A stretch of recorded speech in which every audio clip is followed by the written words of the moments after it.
Samantala, eto naman, kababalaghan din to.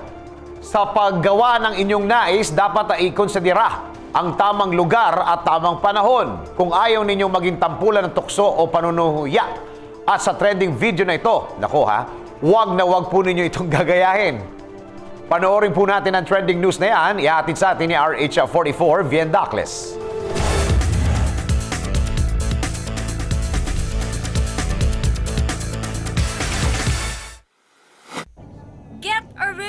Wika nga ng mga netizen na pinagpepiestahan ng viral video na ito ng dalawang lalaki na gumagawa ng kababalaghan sa isang pampasaherong bus. Ayon sa nag-upload ng naturang video, noong una ay inakala lamang niya na mayroong naduduwal o sumusuka sa kaliwang dulo ng upuan kung saan siya nakaupo. Dahil umano sa kanyang curiosity, nilingon niya ito at nagulat siya sa kanyang nakita. Upang mapatotohanan ng kanyang hinala, pasimple niyang kinunan ng video ang ginagawa ng dalawang lalaki at totoo sa kanyang mga mata ang kalaswaang ginagawa ng mga ito.